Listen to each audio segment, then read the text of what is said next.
السلام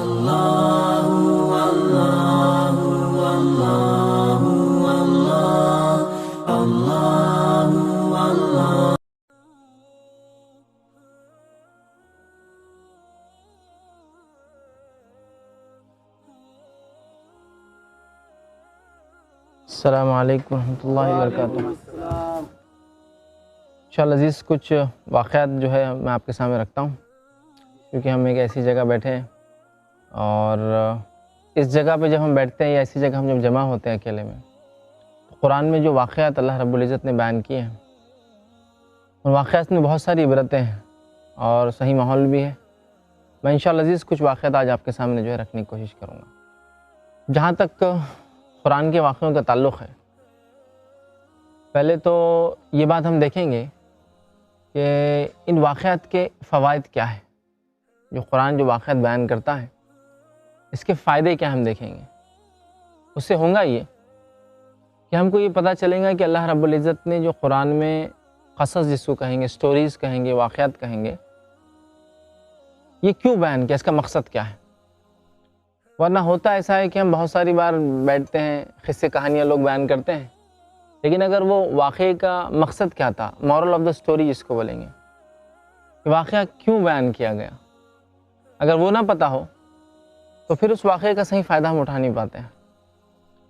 تو اللہ رب العزت نے قرآن میں بہت سارے واقعات بیان کی، جس کی مثال میں یوں دوں گا کہ ایک والد جو اپنے بچوں کو بنانا چاہتا ہے وہ ان کو ویسے واقعہ سناتا ہے، جیسا کہ اگر کوئی والد یہ سوچتا ہے کہ میرا بچہ ڈاکٹر بنے، تو وہ ڈاکٹرز کے بڑے بڑے جو ڈاکٹرز گزرے ہیں ان کی محنت، مشقت، جو تکلیفیں انہوں نے سہی اور جو کامیابی انہوں نے حاصل کی، وہ واقعہ سناتا ہے۔ بچہ بڑا ہوتا ہے، اس میں جذبہ پیدا ہوتا ہے کہ وہ بھی ڈاکٹر بنے۔ کوئی شخص اگر اپنے بچے کو انجینئر بنانا چاہتا ہے تو وہ بڑے بڑے انجینئرز کے واقعہ سناتا ہے، کہانیاں اور اس کی پوری تفصیلات، اس کی تعلیم، وہ کس گاؤں سے تھا، کس مشقت میں، محنت میں اسٹرگل کر کے پڑھا، پھر اس کے بعد وہ کیا بنا وہ سکھاتا ہے۔ اللہ رب العزت ہم سے کیا چاہتا ہے، وہ ہمیں کیا بنانا چاہتا ہے، یہ اہم چیز ہے۔ کیونکہ اللہ نے جو واقعات قرآن میں سنائے وہ چاہتا ہم ویسے بنے، اس لیے واقعہ سنائے۔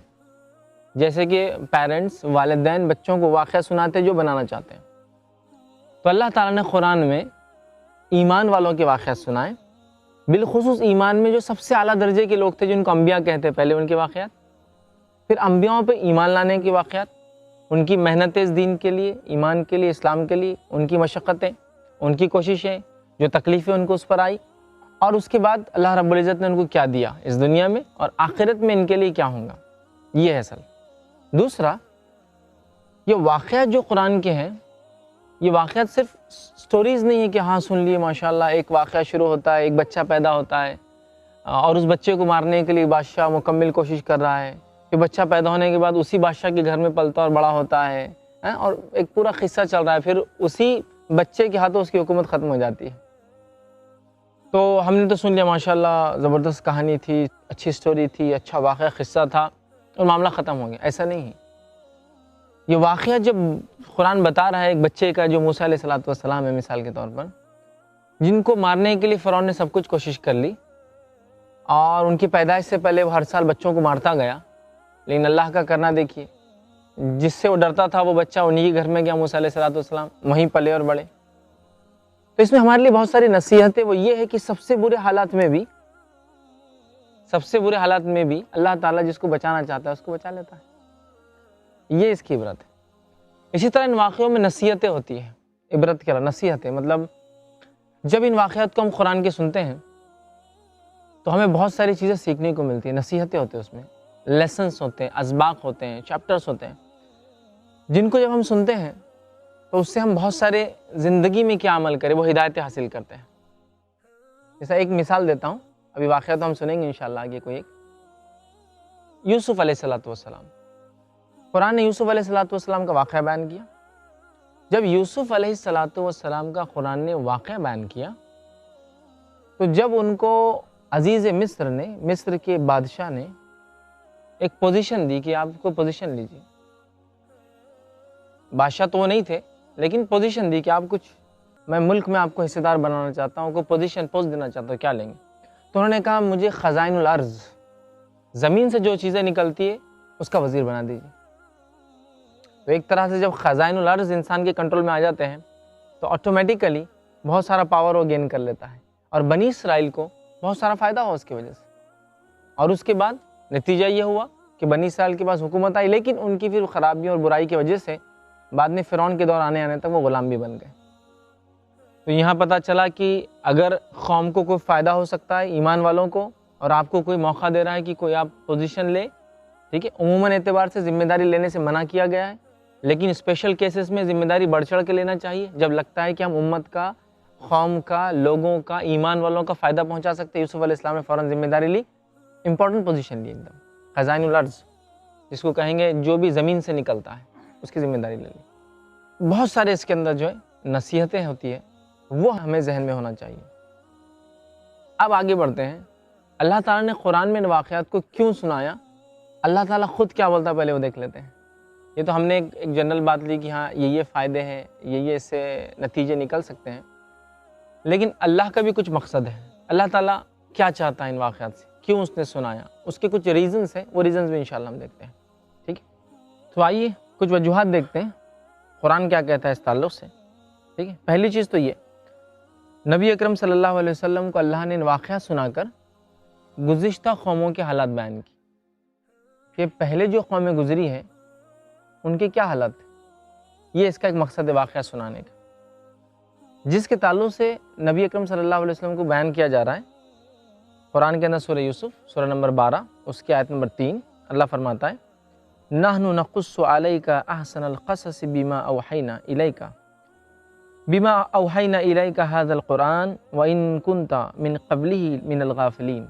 کا ترجمہ ہے ہم آپ کے سامنے بہترین بیان پیش کر رہے ہیں، بہترین قصہ بیان کر رہے ہیں، سب سے خوبصورت، سب سے اچھا واقعہ بیان کر رہے ہیں۔ اور آگے فرمایا اس لیے کہ ہم نے آپ کی جانب یہ قرآن وحی کے ذریعے نازل کیا ہے، اور اس سے پہلے یقیناً آپ کو یہ واقعہ، یہ قصے نہیں معلوم تھے، آپ غافل تھے اس سے۔ تو ایک تو پچھلی قوموں کے حالات بتانا، واقعہ سنانے کا مقصد قرآن خود بیان کر رہا ہے، ٹھیک۔ دوسرا وہ یہ ہے کہ پہلے جو اقوام گزری ہے، جو انبیاء گزرے ہیں، ان کے حالات سے ہمیں باخبر کرنا، ان کے ساتھ کیا حالات گزرے، کیسے کیسی تکلیفوں سے گزرے، ان حالات سے ہم کو خبر دینا کہ کیا ہوا ان کے ساتھ۔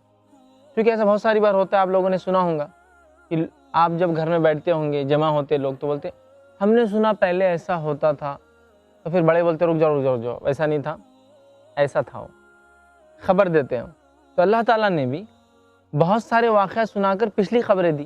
جیسا کہ ایک ایگزامپل مثال دیتا ہوں، یہودیوں نے سوال کیا نبی اکرم صلی اللہ علیہ وسلم سے کہ اصحاب کہف کون تھے۔ اب اصحاب کہف کون تھے، اللہ نے پھر خبر دیا کہ وہ کون تھے، ایسا یہ واقعہ تھا۔ تو پچھلی قوموں کی حالات سے باخبر کرنا، ٹھیک ہے۔ تیسرا مقصد دیکھیے جو قرآن بتاتا ہے یہ واقعات کا، قصص کا، وہ یہ ہے کہ نبی اکرم صلی اللہ علیہ وسلم کو تسلی دیا جانا، ان واقعات کے ذریعے تسکین دینا۔ وہ کیوں؟ جب نبی اکرم صلی اللہ علیہ وسلم نے نبوت آپ کو ملی، ایمان کے تعلق سے لوگوں کو بتایا، تو لوگوں نے آپ کے ساتھ وہی سلوک کیا جو انبیاء کے ساتھ ہوتا ہے، تکلیف دینا، ستانا، جو اچھے لوگوں کے ساتھ ہوتا ہے۔ جب اچھا کام کوئی کرتا ہے، برے لوگوں کو چیز اچھی نہیں لگتی، وہ تکلیف دیتے، ستاتے ہیں۔ وہی ہوا، ستایا گیا، تکلیف دیا گیا۔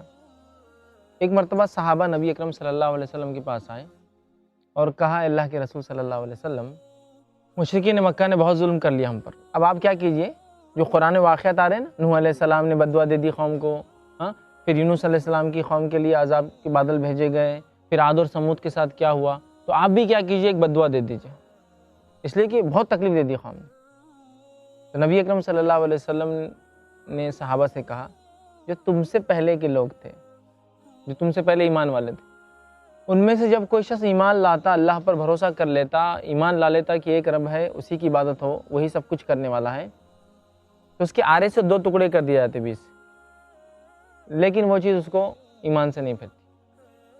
اس زندہ انسان کے گوشت سے اس کی کھال الگ نکال لی جاتی، ادھیڑ دی جاتی، مطلب لوہے کی کنگیاں چلائی جاتی، لیکن وہ بھی ان کو ایمان سے نہیں پھرتی، ہے نا۔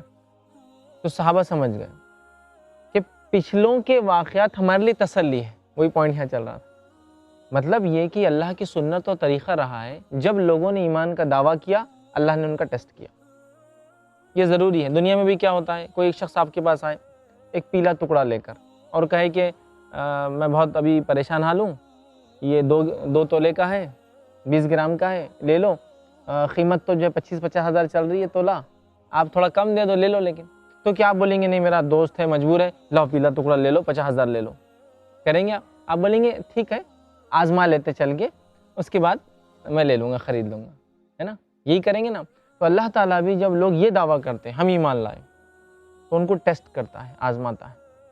کیونکہ صحابہ بہت ایک جس کو کہیں گے اچھی زندگی گزار رہے تھے اسلام سے پہلے, بہت اچھی زندگی, مطلب دنیا میں اعتبار سے کوئی حلال اور حرام کی تمیز نہیں, کس سے شادی ہو کس سے شادی نہ ہو کوئی تمیز نہیں, بچوں کے ساتھ جو سلوک کرنا کیا جا رہا ہے, لوگوں کو ظلم کیا جا رہا ہے.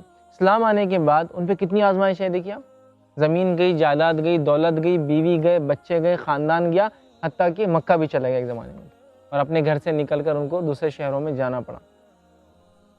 مدینہ جانے کے بعد بھی سکون نہیں, مختلف تکلیفیں دی گئی تو جنگ لڑنا پڑی, ڈیفنس اپنا کرنا پڑا. تو اللہ تعالیٰ کی سنت ہے وہ لوگوں کو آزماتا ہے. اور اسی لیے اللہ کے رسول صلی اللہ علیہ وسلم کو اور ہم کو یہ پچھلے جو واقعات آ رہے ہیں قرآن میں اسی لیے سنائے جا رہے ہیں کہ جو تم سنو ان واقعات کو تو سکون ملے تم کو. نبی اکرم صلی اللہ علیہ وسلم کے تعلق سے دیکھیے اللہ کیا فرماتا ہے کہ آپ کو تسلی ملے. اللہ فرماتا ہے رسولوں کے سب احوال ہم آپ کے سامنے آپ کے دل کی تسکین کے لیے بیان فرما رہے ہیں. آپ کے پاس اس صورت میں حق پہنچ چکا ہے جو مومنوں کے لیے نصیحت اور واعظ ہے. سورہ ہود سورہ نمبر 11 آیت نمبر 120. تو اللہ تعالیٰ ان واقعات کو سنا کر رسول اکرم صلی اللہ علیہ وسلم کو تسکین دے رہا ہے. اب اس دور میں مجھے اور آپ کو ان واقعات کو سن کے تسلی حاصل کرنا چاہیے کہ ایسی آزمائشوں سے ابھی الحمدللہ ہم نہیں گزرے جو پچھلی قومیں گزری. ہم نے اسلام کے لیے تو ابھی کچھ بھی نہیں کیا, یہ دیکھو ان لوگوں نے کیا کیا کیا. تو اس سے تسلی ملتی ہے جو نبی اکرم صلی اللہ علیہ وسلم کو ملی اور صحابہ کو ملی. آئیے اور ایک فائدہ کیا ہے اس کا, وہ یہ ہے عبرت اور نصیحت اس سے ہمیں ملتی ہے ان واقعات سے. عبرت اور نصیحت. عبرت کون سی شکل میں؟ جو لوگ ایمان نہیں لائے, اپنے پیدا کرنے والے کا اقرار نہیں کیا, منمانی کی, جس کی چاہ عبادت کی, جب چاہ عبادت کی, جیسے چاہ عبادت کی, حلال اور حرام اپنے دل سے بنایا, زندگی یوں ہی گزار لیا پھر چلا گیا, مطلب ان کے واقعات ہمارے لیے عبرت ہے. جیسا فرعون منمانی کیا, غرق ہو گیا, ڈوب کے مر گیا, تو عبرت ہے ہمارے لیے. اور اسی طرح نصیحت کیا ہے, جو ایمان لائے دیکھو ماشاءاللہ ان کے ساتھ کیا ہوا, دنیا میں کیا ہوا اور آخرت میں کیا ملنے والا ہے, اس کے تذکرے بھی ہے اس کے اندر. تو عبرت ہے, نصیحت ہے. اللہ رب العزت جو ہے اس کے تعلق سے جو قرآن میں فرماتا ہے, اور یہ آیت جو ہے سورہ یوسف سورہ نمبر 12 آیت نمبر 111 میں اللہ فرماتا ہے ان کے بیان میں عقل والوں کے لیے یقیناً نصیحت اور عبرت ہے. قرآن کے جو ان واقعات کے اندر عقل والوں کے لیے نصیحت اور عبرت ہے. اس لیے میں نے شروع میں کہا ان واقعات سے ہم کو بہت ساری چیزیں حاصل کرنا ہے. اور ان واقعات کا ایک فائدہ کیا قرآن بیان کرتا ہے, غور و فکر کی دعوت دیتے ہیں. یہ واقعات غور و فکر, سوچنا, پاؤنڈر جس کو بولتے ہیں, غور کرنا, فکر کرنا, واقعات سے بہت ساری چیزیں نکالنا اور عملی زندگی میں لانا ہے. لیکن ایک سوال یہ آ سکتا ہے کہ نبی اکرم صلی اللہ علیہ وسلم کے آنے کے بعد اب ہم کو دوسرے انبیاؤں کی زندگی سے کیا لینا ہے؟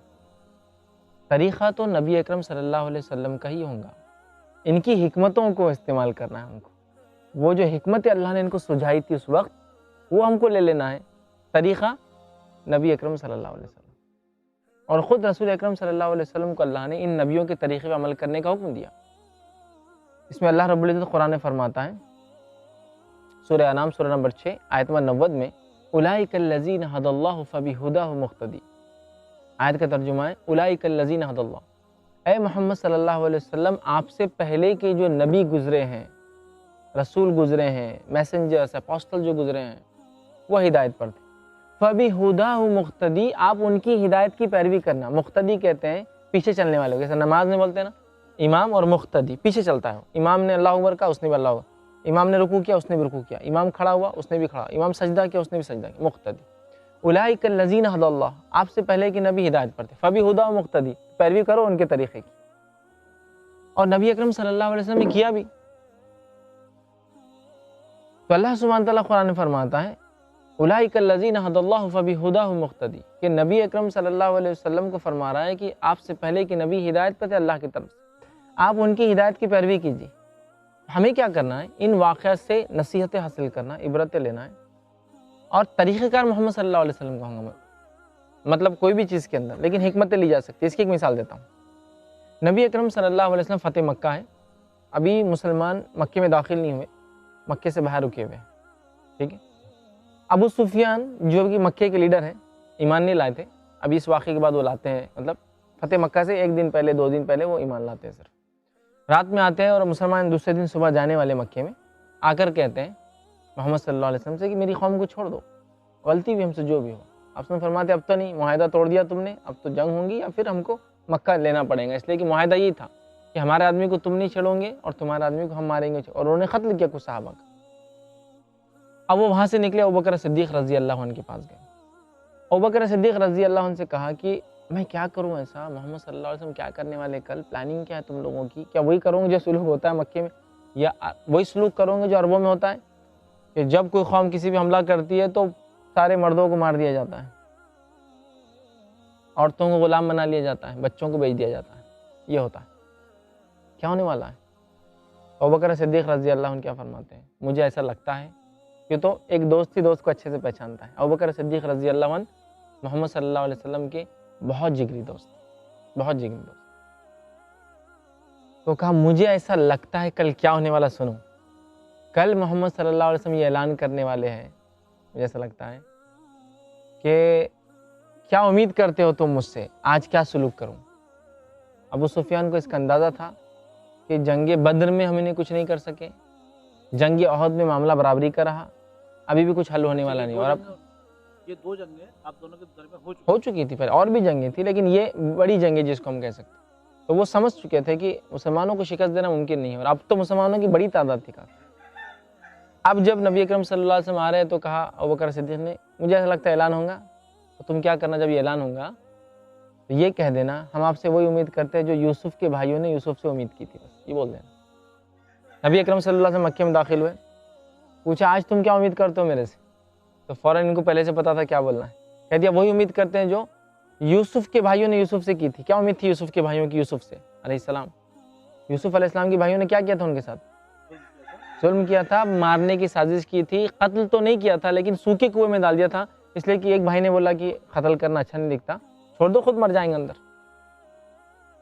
جب یوسف علیہ السلام بادشاہ بن گئے، ذمہ دار بن گئے مصر کے، تب وہ چھوٹے تھے جب انہوں نے وہ کوشش کی تھی، یہ بڑے ہو کے بھائیوں کو پہچان لیا، بھائی نہیں پہچان سکے، لیکن آپ نے سب کو معاف کر دیا۔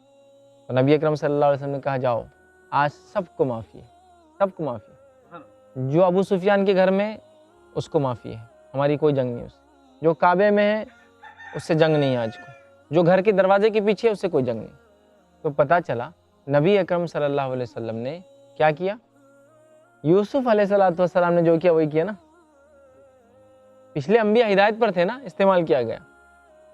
تو یہ واقعات جو ہے یہ عبرتیں ہیں، نصیحتیں ہیں، اس پر عمل کرنا ہے، ان کی حکمتوں کو استعمال کرنا ہے، اس میں بہت اچھے اچھے لیسنس ہیں ہمارے لیے، اس کو معمولی نہیں سمجھنا چاہیے ہمیں۔ جیسا ہوتا ہے نا کہ قصہ پڑھے ہو ماشاءاللہ بہت اچھی سٹوری تھی، رات میں پھر سو گئے، بلکہ اس سے ہم کو بہت ساری چیزیں سیکھنا ہے، ٹھیک۔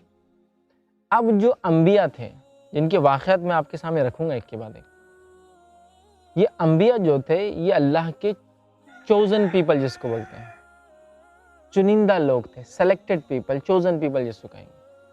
اور نبی کیا ہوتا ہے پہلے بتا دیتا ہوں میں، نبی کیا ہوتا ہے، انسانوں میں سے ایک انسان ہوتا ہے، اللہ اس کو چن لیتا ہے، ٹھیک ہے، اس کو عربی مصطفیٰ اسی لیے کہتے ہیں، مطلب اس کو اللہ نے چن لیا، چن لیتا ہے اور اس تک وحی کرتا ہے تاکہ انسانیت کو بتا دے ان کا رب ان سے کیا چاہتا ہے۔ تو یہ انبیاء کیوں آتے ہیں؟ سب سے پہلا ان کا کام ہوتا ہے توحید کا پیغام انسانیت کو دے، بنانے والا جس نے بنایا ہے اسی کی عبادت میں لوگوں کو لگائے، شیطان کی اور دوسری چیزوں کی جو عبادتیں دنیا میں لوگ کرتے ہیں اللہ کے علاوہ یا اللہ کے ساتھ، ان سے ان کو روکے، یہ مقصد ہوتا ہے۔ اس کے لیے وہ ہر ممکن جد و جہد کرتے ہیں۔ نبی اکرم صلی اللہ علیہ وسلم کو ایسے خاندان، ایسے لوگوں میں کیوں بھیجا گیا جو کافر تھے، ایمان والے نہیں تھے؟ تو دیکھیے یہ اللہ رب العزت کی سنت ہے، اس کا اپنا ایک طریقہ ہے ہر چیز کے لیے۔ کچھ انبیاءوں کو اس نے ایسے گھرانوں میں بھیجا جو پہلے سے ایمان والے تھے، جیسا کہ ابراہیم علیہ السلام کے بیٹے اسماعیل علیہ السلام، اسحاق علیہ السلام، ان کے والد ایمان والے نبی۔ پھر اس کے بعد اسحاق علیہ السلام کے بیٹے جو ہے یعقوب علیہ السلام، ایمان والے نبی۔ یعقوب علیہ السلام کے بیٹے یوسف علیہ السلام، ایمان والے نبی، ایسا بھی مثال ہے۔ لیکن خود ابراہیم علیہ السلام کو لے لیں تو وہ ایسے گھر میں آئے جن کے والد بت فروش، بت پرست اور ایک بت خانے کے ذمہ دار بڑے تھے، اس کو چلاتے تھے اور عبادتیں کرتے تھے وہاں۔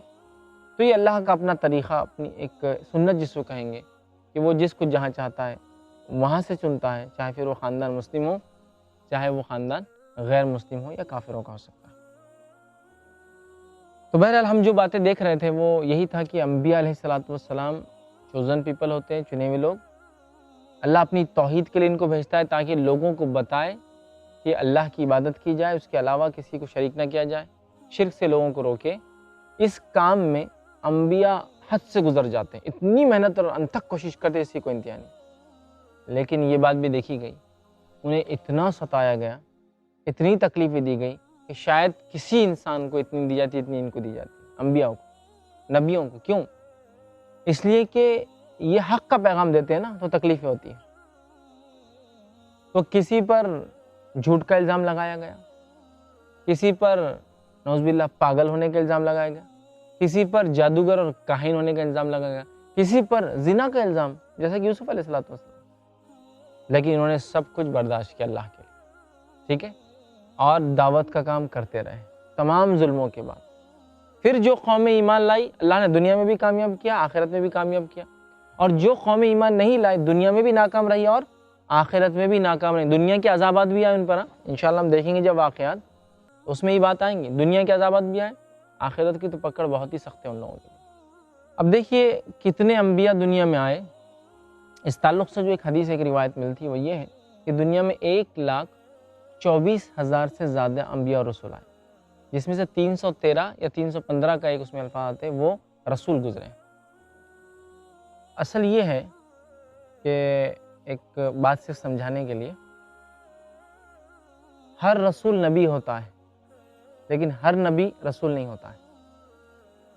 مطلب یہ کہ جتنے رسول ہیں وہ نبی بھی ہوتے ہیں اور رسول بھی ہوتے ہیں، لیکن سارے نبی رسول نہیں ہوتے ہیں۔ اس کا مطلب یہ ہوا کہ اللہ تعالیٰ نبوت دیتا ہے اور نبوت میں نبی میں سے کچھ لوگوں کو رسول بناتا ہے، تو رسول جو بھی بنتا ہے نبی تو ہوتا ہی ہے۔